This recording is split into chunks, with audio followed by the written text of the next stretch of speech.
Welcome back to Update X, where I tell you what's been going on in the crazy world of video games over the past week. Uploaded every Monday morning on YouTube and podcast platforms like Apple Podcasts and Spotify. I'm your host, Brandon Reshitar, at The Only Resh on Twitter and basically everywhere else.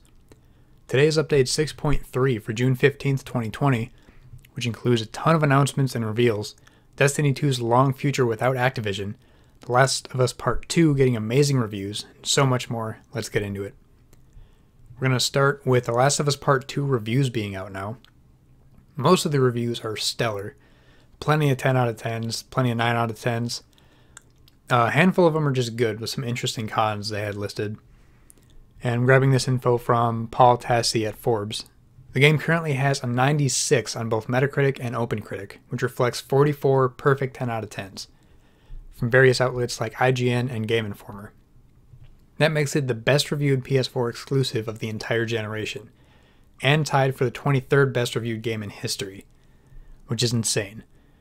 Kind of expected because after The Last of Us Part 1 and hearing about the sequel and knowing about it for years, we expected it to be an amazing game, and it looks like they delivered from the reviews. For the most part, the worst reviews that I saw, and worst meaning just less than 10 out of 10 because even the bad ones were still 7 out of 10 some of the time, they just focused on how brutal the game is and ways in which that could be a bad thing and how the characters arguably don't grow with the story, but that was only according to a couple reviews. But my general takeaway with all the reviews I saw, I haven't played it, but my takeaway from the reviews is it's a fantastic game with a dark and violent story that will probably be very morally conflicting. Some reviews also said it can feel hard to continue with it at times with how intense and violence and dark themes get. But I'm very excited either way. I've been looking forward to this game for a while. I've been wanting a game that just makes you think and doesn't just give you the exact happy story you would normally want from it. And the creative director Neil Druckmann said he didn't care if people liked or hated the ending of the game. He just didn't want people to be ambivalent about it. And again, that releases this Friday, June 19th. So by the time the next episode of Update X comes up, I will have played The Last of Us Part 2. Probably wouldn't have finished it, but I will have started it by that point. And speaking of The Last of Us, Neil Druckmann, who again is the creative director of the game, isn't sure if the next Naughty Dog game will be The Last of Us 3 or a new IP. This info is from Joe Screbbles at IGN. In a huge interview with GQ, Druckmann explains that so close to the release of The Last of Us Part 2, his thoughts have inevitably begun turning to the next project. He says, as you start wrapping things up, creatively there are fewer and fewer responsibilities, and my mind can't help but think about the next thing. So yeah, the next thing could be a Part 3, the next thing could be some new IP. He didn't really say which he would prefer, but basically his mindset is, ultimately the best idea wins. So he's not wanting to do either or specifically, he just wants whatever the best project would end up being, he wants to go that direction, which is good to see. Personally, I would rather see them tackle a new IP, although I also don't know how The Last of Us Part 2 ends, so I don't know how eager I would be for a sequel after playing The Last of Us Part 2 or not. Or I'd like to see them return to a different Naughty Dog franchise, like Jak and Daxter, because that's personally a huge game franchise from my childhood, and I would love to see more games from that franchise. And the next story, we've got Battlefield 6 will reportedly return to its modern-day setting on PS5, Xbox Series X, and current-gen consoles. This info is from Alex Savard at GamesRadar. The rumor, corroborated by Games reporter Jeff Grubb, surfaced after industry insider Tom Henderson responded to someone on Twitter praising Battlefield 3. The quoted response to the Battlefield 3 praise says, quote, "You'll be a happy bunny next year then," to which he elaborated on that with, "I was simply referring to the setting and direction of the next Battlefield game, not a remaster." I am so happy with this news. Battlefield 3 was my first game of the franchise that I got into. Yeah, I know I didn't jump on Bad Company 2 right away. Don't at me. I played a ton of that. I played a ton of Battlefield 4. And I played a good amount of Battlefield 1. But Battlefield 3 and 4 is what I enjoyed the most. I've been wanting another modern Battlefield so bad. They make those games so well. And the multiplayer is so fun in those. EA already confirmed that Battlefield 6 will be launching on PS5 and Xbox Series X within the next 2 years. So we won't have to wait too long for it. As long as it's done well and it's a modern Battlefield, I will be happy. After that, we've got Halo 3 ODST Firefight is officially coming to the Master Chief Collection. This info is from Kyle Wheelock at Screen Rant. 343 Industries has announced that it will be coming to MCC this year. The base game of ODST was added back in May 2015, but the Firefight co-op mode was not a part of the edition. This news comes just over a month after Halo 2 was added to the PC port of the collection, showing that 343 is hard at work to provide the definitive, complete Halo experience to players. Granted, the Halo 2 edition to PC was not going well, last I heard, but I heard the Halo 3 port was going much better. I'm not a part of Halo on PC because I've always had Xbox anyway, but I've heard it's getting better after the trash fire that was Halo 2's PC port. And an interesting point that came up on Twitter a few days ago, I don't remember who posted it, but PC players will probably be a bit lost in Halo Infinite's story if they've never played Halo 5. Because Halo 5 has never been on PC, it's still not. And with the Master Chief Collection, including all the major Halo titles except for 5, PC players will have no way to play it. So unless they end up adding Halo 5 to PC before Halo Infinite comes out, PC players are going to be kind of lost. Because Halo Infinite is coming to PC. That'll be interesting and awkward for those players, but hopefully there's a good workaround they can figure out. And speaking of Bungie, yes, I know they only made the older Halos, I'm just trying to get a good transition here. They detailed Destiny 2's next-gen future, including free PS5 and Xbox Series X upgrades. This is from Chaim Gartenberg at The Verge. Firstly, Bungie promised the next-gen versions of Destiny 2 will support 60 FPS and 4K resolution.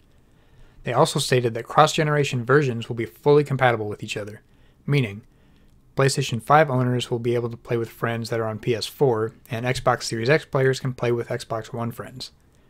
More importantly, Bungie also teased that it was working on cross-platform play for sometime in 2021, which would finally make it possible for Xbox and PlayStation players to enjoy Destiny 2 together. That's awesome, especially in my case too, because I'm recently getting back into Destiny 2 after the info they talked about on June 9th, I think it was, about the future of Destiny 2. And the fact that I play with my friends on my Xbox One X, but I'm getting the PS5 before I get the Series X. So if crossplay is a thing soonish, then hopefully I won't have to worry about that with next gen. And Bungie has also announced that current Destiny 2 owners on PS4 and Xbox One will get free upgrades to the PS5 and Xbox Series X versions of the game for all existing content, meaning all of their DLCs and stuff that they purchase will also carry over. But if you're switching platforms initially for next gen, like I just said I was, you will need to buy the game for that platform that you switch to, unfortunately. So I have it on Xbox, my Xbox One, but if I want to play on PS5, I'm going to have to buy Destiny 2 again, which sucks, but that's also if I'm still into Destiny 2 by the time PS5 comes out. Bungie also teased more about the future of how Destiny 2 will work for players as the game continues to grow, showing off its next 3 years of major expansions, including this year's Beyond Light, 2021's The Witch Queen, and 2022's Lightfall. So, a very long future they're planning for. This is 2 years in the future from now and probably beyond that. And Destiny 2's general manager Mark Noseworthy said, "We are all in on Destiny 2.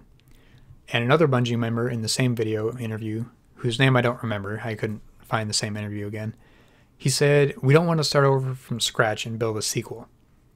So if they were still with Activision, they would probably be working on a Destiny 3 right now, because that's what Activision would want to do. They would want to release another full game and get that extra income that way. But Bungie has always wanted it to be more of an MMO, continuous, games as a service kind of thing. So that's what they're looking to do now, since earlier this year they split from Activision, and now Bungie has all rights to Destiny 2.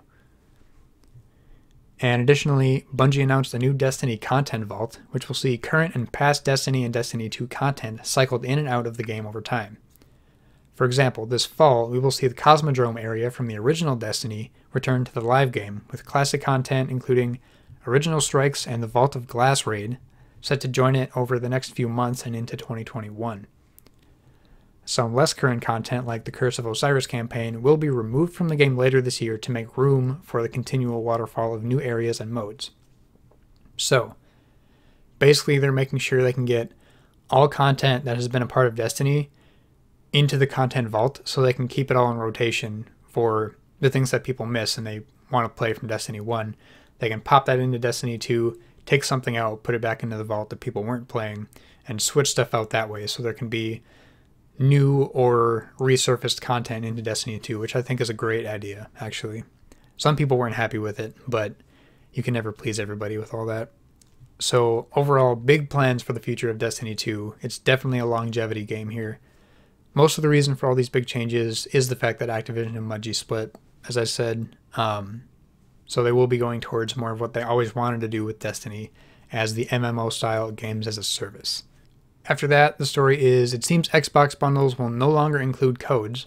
Games will be tied to your account. This info is from Peter Sukerbrood Jasper at xboxera.com. I think that's his nickname there or something. So basically what that means is when you get some kind of bundle, you won't get the physical card with the code you have to redeem on your Xbox. Because when you buy whatever bundle that you would normally get a code for, it will just automatically be tied to your account, so you don't have to enter a code, it'll just be there. Which has some pros and cons that I'll get into in a minute. The Twitter account CheapAssGamer has discovered a new program called Digital Direct. Starting with the Cyberpunk 2077 Xbox One X console bundle, Microsoft will stop adding physical codes for digital games in their bundles. From now on, when doing the initial setup for the game, people will receive the game on their account. While this move adds convenience when setting up a console, people who buy a new console won't have to add their Xbox Game Pass code. Instead, the code will already be included in the system. It also removes the possibility to sell codes. This means bundles will lose some value.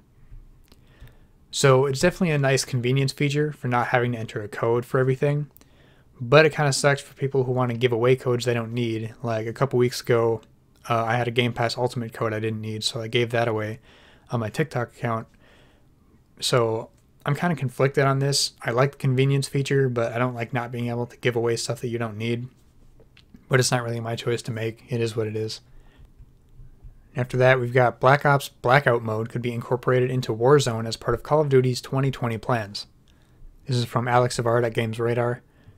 Games reporter Jeff Grubb told Twitter that Blackout is going to return in some form with Black Ops later this year. Followed by industry insider Tom Henderson clarifying that this won't replace Warzone itself, but instead become a part of it. I find this particular rumor more believable because I would be really confused if Call of Duty had 2 battle royales running at the same time. So it makes a little bit more sense that this would be the direction they're going with it. I tried Blackout a couple times on Black Ops 4.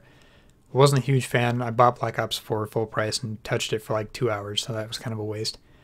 But I've had a lot more fun with Warzone, and hopefully they don't change it too much if they do decide to throw in some aspects from Blackout, because for the most part I do like the way that it is now.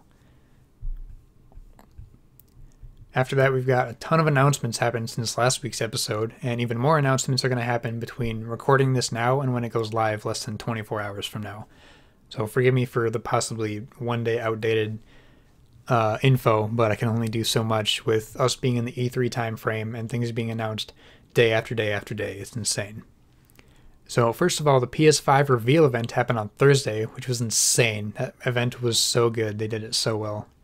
And that revealed some great games like Spider-Man Miles Morales, Horizon Forbidden West, Ratchet & Clank Rift Apart, and like 20-something more, along with revealing the console itself and an all-digital version of the PS5. If you want to get the full details on that PS5 reveal event, I did another episode of Update X that went live on Saturday. You can go check that out too, where I go over all the games that they talked about, the console reveal, and I give my thoughts on all the stuff like that. And EA announced Star Wars Squadrons following a leak, and the trailer is going to drop the same day this episode goes live. So that game will focus on dogfighting in classic Star Wars ships, and it will have a single-player campaign, but it will center around multiplayer, just like Star Wars Battlefront 2 did. Because the first Battlefront, I mean like the new Battlefront, not 2005 and whatever other year that was, since the rebooted Star Wars Battlefront didn't have a campaign, everyone lost their minds. Star Wars Battlefront 2 got a campaign, thankfully. So kind of the same deal. It'll have campaign, but mostly for multiplayer. It seems EA will release the game in the fall on PC and consoles, according to Engadget.com. We also got IGN's Expo Day 1, which had a bunch of announcements, including Mortal Shell, a new Souls-like coming in 2020. We saw some gameplay from Yakuza Like a Dragon and more. The PC Gaming Show announced and revealed plenty of games as well, like Persona 4 Golden, available now on Steam, which a lot of people are happy about. Torchlight 3 is now available on Steam Early Access. Elite Dangerous's new expansion, Odyssey, allowing players to step off their ships, walk on planets, engage in first-person fights, and more. We got to look at the Mafia Definitive Edition remake, and a couple dozen more if my numbers are right. We also got IGN Expo Day 2, which announced Nickelodeon Kart Racers 2 Grand Prix coming October 2020. A remake of 13, I'm pretty sure that's the title, it's just X and 3 I's, so I think it's 13. Which is the classic cel-shaded shooter, I can never say that, first try. Coming to Xbox One, PS4, PC, and Mac November 10th. And we saw Spellbreak, which is a magic-infused battle royale, is coming to Xbox One and Nintendo Switch. I think it's already on PS4 and PC. That actually looked pretty fun. I want to check that out, see if it's free at least. That will also have crossplay. And many more were announced at IGN Expo Day 2. And IGN Expo Day 3, I told you there was a lot of reveals this week. We saw announcements of Warhammer 40,000 Mechanicus console edition details, Skater XL on Switch gameplay, Total War Troy gameplay, Blue Fire, which is like a 3D Hollow Knight, which is 100% up my alley, and I didn't know that existed before yesterday, and a lot more. Head over to IGN's website to get the complete lists of all the games that have been announced at their events in the last few days, as well as lists of events that are going to happen in the future from now. After that, we got Need for Speed Heat, got crossplay, and it's the first EA game to introduce it. The update went live June 9th and is definitely a good direction for EA. Now the crossplay is almost becoming a standard with games that are coming out. Hopefully EA starts to branch out soon with crossplay with its other titles, like Apex Legends, which I thought already had crossplay, but apparently I was wrong. Madden, the Battlefield games, Star Wars Battlefront, and all that. Hopefully those get crossplay soon as well. And in more good news about EA, they extended their free upgrade offer for Madden 21 on Xbox Series X. So if you don't remember, when the free upgrade was first announced, the rule was you have to purchase Madden 21 by December 31st, 2020, and you had to opt for the upgrade by March 31st, 2021. If you didn't, you would have to buy the upgraded version after that point whenever you got it. Obviously, people were not happy about this. I don't even play Madden, and I wasn't happy with this. So EA has amended the offer, thankfully. Now you will be able to get the upgraded version of Madden 21 for free until Madden 22 launches in the summer of 2021. It's not an indefinite deal, but it's better than what they said before. We got to take those small victories with EA. We can take what we can get. And that's all the news I have for this week. Going on to gaming events that are happening this week. The Guerrilla Collective Showcase, Day 3, is today, June 15th at 9 a.m. Pacific Time. June 15th also has IGN Expo Day 4 at 12:30 p.m. Pacific Time with 2 unannounced game reveals. June 16th has the Upload VR Showcase at 9 a.m. Pacific Time. The Steam Game Festival starts tomorrow, June 16th at 10 a.m. Pacific Time and ends June 22nd. June 18th we'll have a D&D adventure and product reveal at noon Pacific Time. The same day we'll have trailers and gameplay exclusive to IGN. Also June 18th will be EA Play Live at 4 p.m. Pacific Time. So we're going to get more hopefully big announcements this week. So it'll be a good episode for us next week too. And going on to gaming deals, No Man's Sky is on Game Pass as of Thursday, June 11th, and a Windows 10 version of the game was also released, which is part of the Game Pass for PC program. Also, PS4, Xbox One, and PC players are now able to play together with cross-platform multiplayer on it. So No Man's Sky continuing to improve after the massive flop that it was at launch, but they've done a very good job, making it better. I couldn't think of a better word for that. Today is the last day of Xbox Deals Unlocked, where you can save up to 75% on digital games. A lot of big titles there: Ori and the Will of the Wisps, FIFA 20, Doom Eternal, NBA 2K20, and a ton more. You can save $10 on Xbox Design Lab, where you can customize your own Xbox One controller. Save $10 on select Western Digital WD Black external hard drives, 1TB or 3TB. Up to 50% off digital PC games, up to 50% off Xbox gear like t-shirts and hoodies and all that. PlayStation Days of Play is still going on until June 17th, which is a time of big savings on games, PS Plus, PS Now subscriptions, and more at participating retailers across the US and Canada while supplies last. US customers can also shop Days of Play deals directly from the online store at PlayStation.com. Also to celebrate, the PlayStation Gear Store is offering a 20% discount on all full-price merchandise using promo code DAYSOFPLAY20. Cannot be combined with other discounts. PlayStation also has a 75% off sale on a ton of games like Far Cry 5, Greedfall, Dragon Age Inquisition, and there's like 200 something more games on that sale. That ends June 25th. PlayStation's deal of the week is Stranded Deep, a game where you survived a plane crash and are stranded in the Pacific Ocean. Build, craft, survive, and escape. That game is 30% off at $14 until June 18th. Nintendo has a ton of different deals going on until tomorrow, June 16th. I started listing them individually, but it was taking way too long because they have so many. So they got big sales on games from Team 17, Bandai Namco, Devolver Digital, Ubisoft, WB, the Resident Evil games. There's so many Nintendo deals right now. Go get you all of the Nintendo deals while you can. And going on to new releases via Metacritic, The Elder Scrolls Online Greymoor released June 9th for PS4 and Xbox One. Beyond Blue released June 11th for PS4, Xbox One, and PC. Mortal Kombat 11 Aftermath Collection released June 12th for Switch. Persona 4 Golden came to PC June 13th. And releases coming this week, Disintegration releases June 16th for PS4, Xbox One, and PC, which is that robot game that was shown at Xbox's third-party event last month. I completely forgot that game was coming out already, but I did want to check that one out. But I also bought like Destiny 2's expansion, and I'm buying Last of Us Part 2 for next week, so I don't know if I'm going to have money to try Disintegration right away. And Dead by Daylight Silent Hill releases June 16th for PS4, Xbox One, Switch, and PC. Namco Museum Archives Volume 1 and 2, which are separate things I guess, released June 18th for PS4, Xbox One, Switch, and PC. I just brought that one up because Namco Museum I played on a PlayStation 2 when I was a kid, which had like Pac-Man and Dig Dug and Galaga and all that stuff. I loved playing those. So that'd be really cool for Switch, actually. And The Last of Us Part 2, of course, releases June 19th for PS4. Again, with a 96 on Metacritic, which is insane. I'm definitely checking that out. And Burnout Paradise Remastered comes to Switch June 19th. And going on to what have I been playing, I beat Horizon Zero Dawn for the first time last Sunday. Great game. There's a slow point in the story around the middle, but it picks back up pretty quickly. I just love the gameplay and the combat in that game. And then, of course, the sequel was announced on Thursday, so that came at a perfect time. I'm extremely excited to play that one, even though it doesn't have a release date, but I was going to have to wait either way. And I started another playthrough of The Last of Us to prepare for Part 2. I've beaten it 2 or 3 times already before, but I wanted to do it again just to get a refresher in my head beforehand.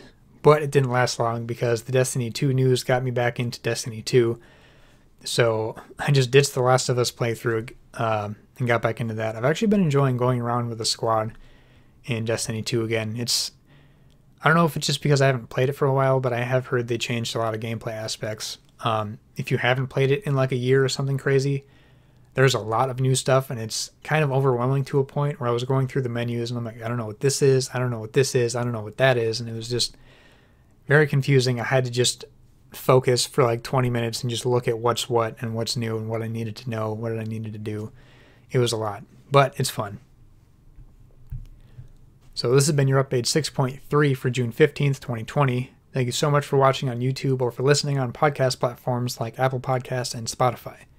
If you want to get more frequent gaming news posts from me in between episodes, you can follow the show's page on Twitter at UpdateXShow. You can also give me any feedback or suggestions you have about the show while you're there. Outside of game news, I post gaming clips for fun on TikTok at TheOnlyResh. I've been lacking on that because it's been a busy week for me, but if you want to check that out. And I also go live there when I record my episodes like I am right now. My personal Twitter page is also at TheOnlyResh, where I post non-strictly news-related stuff. As always, thank you so much for choosing UpdateX for your gaming news. I'll see you next Monday morning. Have a great week.